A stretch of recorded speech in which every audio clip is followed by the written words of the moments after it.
Kumbla toll ബൂത്തിൽ ഔദ്യോഗിക toll പിരിവ് തുടങ്ങും മുമ്പേ കർണാടക KSRTC ബസ് ചാർജ് വർദ്ധിപ്പിച്ചത് യാത്രക്കാരെ ദുരിതത്തിലാക്കി. അതേസമയം കേരള KSRTC ബസ്സുകൾ ടിക്കറ്റ് നിരക്ക് വർദ്ധിപ്പിച്ചിട്ടില്ല. This news sponsored by Yenappoya Speciality Hospital, Kodiyalbayal, Mangalore. Kasaragod Mangaluru route കുമ്പളയിൽ ഔദ്യോഗിക ടോൾ പിരിവ് തുടങ്ങും മുമ്പേ കർണാടക KSRTC ബസ് ചാർജ് വർദ്ധിപ്പിച്ചത് യാത്രക്കാരെ ദുരിതത്തിലാക്കിയിരിക്കുകയാണ്. ടോൾ ഉൾപ്പെടെ പുതുക്കിയ ഉയർന്ന നിരക്ക് ബസ്സുകളിൽ ചൊവ്വാഴ്ച രാവിലെ മുതൽ ഈടാക്കി തുടങ്ങി. അതേസമയം കേരള KSRTC ബസ്സുകളിൽ ടിക്കറ്റ് നിരക്ക് വർദ്ധിപ്പിച്ചിട്ടില്ല.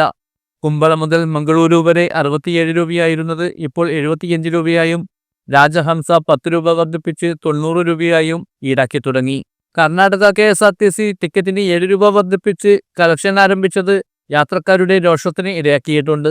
അതേസമയം കർണാടക ഗതാഗത വകുപ്പിന്റെ മംഗളൂരു ഡിപ്പോയിലെ ഉദ്യോഗസ്ഥർ കാസർഗോഡ് ജില്ലാ കളക്ടർക്ക് അപേക്ഷ സമർപ്പിക്കുകയും ടോൾ ഇളവ് ആവശ്യപ്പെടുകയും ചെയ്തിട്ടുണ്ട്. അതായത് നമുക്കറിയാം, national highway authority of India ഒരു ബസ്സിൽ നിന്ന് 420ഓളം ടോൾ പിരിവ് നടത്തുന്നുണ്ട്. ഇതിൽ നിന്ന് പാവപ്പെട്ട ജനങ്ങളാണ് ബുദ്ധിമുട്ട് അനുഭവിച്ചുകൊണ്ടുള്ളത്. അതായത് ഒരു ബസ്സിൽ യാത്ര ചെയ്യുമ്പോൾ അതിൽ ചിലപ്പോൾ കൂലിപ്പണിക്ക് പോകുന്ന ആളുകളുണ്ടാവും, സ്റ്റുഡൻസ് ഉണ്ടാവും, പാവപ്പെട്ട ജനങ്ങളുണ്ടാവും. ഇവരെ കയ്യിൽ നിന്നാണ് കൂടുതലായിട്ടുള്ള ഫെയർ ഇപ്പോൾ ബസ്സിൽ നിന്ന് വാങ്ങുന്നുള്ളത്. അതുകൊണ്ട് തന്നെ ഇത്തരത്തിലുള്ള ഇൻജസ്റ്റിസിനെതിരെ നമ്മൾ പോരാടേണ്ടിയിരിക്കുന്നു. അതുപോലെ കുമ്പള ടോളിനെതിരെ നമുക്ക് ജസ്റ്റിസ് കിട്ടുന്നത് വരെ ഇതിന് വേണ്ടി പോരാടി നമ്മുടെ ജസ്റ്റിസ് പിടിച്ചു വാങ്ങണം എന്ന് ഈ അവസരത്തിൽ അറിയിക്കുകയാണ്. കാസർഗോഡ് മംഗളൂരു റൂട്ടിൽ കർണാടക ട്രാൻസ്പോർട്ട് ബസ്സുകൾ സർവീസ് റോഡാണ് ഉപയോഗിക്കുന്നത്. കുമ്പള ടോൾ ഗേറ്റിൽ മാത്രമാണ് ഹൈവേ ഉപയോഗിക്കുന്നത്. ഈ പശ്ചാത്തലത്തിൽ ടോൾ ഒഴിവാക്കണമെന്നും അല്ലെങ്കിൽ ടിക്കറ്റ് വഴി യാത്രക്കാരുടെ മേൽ അധിക ബാധ്യത ചുമത്തേണ്ടി വരുമെന്നും കർണാടക KSRTC കളക്ടർക്ക് നൽകിയ നിവേദനത്തിൽ ചൂണ്ടിക്കാട്ടുന്നു. കർണാടക KSRTCയുടെ 35 ബസ്സുകളാണ് കാസർഗോഡ് റൂട്ടിൽ സർവീസ് നടത്തുന്നത്.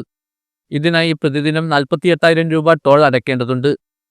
ദേശീയപാത അതോറിറ്റിയാണ് ഈ അധിക ടോൾ ഫീസ് ഈടാക്കുന്നത്. ഉപയോഗിച്ചില്ലെങ്കിലും പണം നൽകേണ്ടി വന്നാൽ ടിക്കറ്റ് നിരക്ക് വർധന അനിവാര്യമാണെന്ന് മംഗളൂരു ഡിപ്പോ അധികൃതർ പറയുന്നു. കേരള KSRTC ബസ്സുകൾ ഇതേ റൂട്ടിൽ സർവീസ് നടത്തുന്നുണ്ടെങ്കിലും ടോളിന്റെ പേരിൽ ടിക്കറ്റ് നിരക്ക് ഇതുവരെ വർദ്ധിപ്പിച്ചിട്ടുമില്ല. News bureau, Uppala.